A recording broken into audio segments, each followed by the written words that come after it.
మరి గతంలో అయితే ఏ పని కావాలన్నా మీరు మండల ఆఫీస్ కి కలెక్టర్ ఆఫీస్ కి వెళ్లాల్సి వచ్చేది. కానీ ఈ రోజున మన గ్రామంలోనే ఒక సచివాలయం, ఒక 12 మంది ఎంప్లాయీస్ ఉండటం వల్ల మనకి అన్ని సౌకర్యాలు మన గ్రామంలోనే తీర్చడానికి అవకాశం ఉంది. మరి గత ప్రభుత్వానికి ఈ ప్రభుత్వానికి తేడా ఒకసారి మీరందరూ కూడా గమనించాలి. ఏ పని కావాలన్నా మరి కోసూరు వెళ్లాల్సి వచ్చేది, లంచాలు ఇవ్వాల్సి వచ్చేది. తెలుగుదేశం ప్రభుత్వం ఉంటే ఆ జన్మభూమి కమిటీలు ఉండే ఆ కమిటీల దగ్గరికి వెళ్లి మీరు డబ్బులు లంచాలు ఇచ్చి ఒక సంక్షేమం తెచ్చుకోవాల్సిన పరిస్థితి ఏర్పడేది. కానీ ఈ రోజున మరి సచివాలయ వ్యవస్థ, వాలంటరీ వ్యవస్థ ఉండటం వల్ల మీ ఇంటికే వచ్చి మీకేం అవసరమో మీ ఇంటికే వచ్చి వాలంటీర్లు మీకు అన్ని అవసరాలు తీర్చడం జరుగుతుంది. ఈ ప్రభుత్వం కావాలా, మరి 14 నుంచి 19 ఒకటికి పరిపాలించిన తెలుగుదేశం ప్రభుత్వం కావాలా? ఒకసారి మీరు ఆలోచించుకోండి. అక్కజల్లందరూ కూడా మీరందరూ కూడా ఆలోచించుకోవాలమ్మా.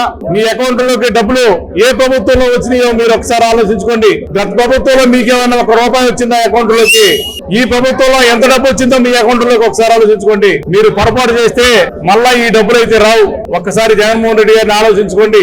ఏదైతే చెప్పాడో అది తూచా తప్పకుండా చేశాడు. మరి ఈ గ్రామానికి వచ్చారకే సంక్షేమం ద్వారా ఈ గ్రామానికి 13,17,00,000 రూపాయలు ఈ గ్రామానికి రావడం జరిగింది.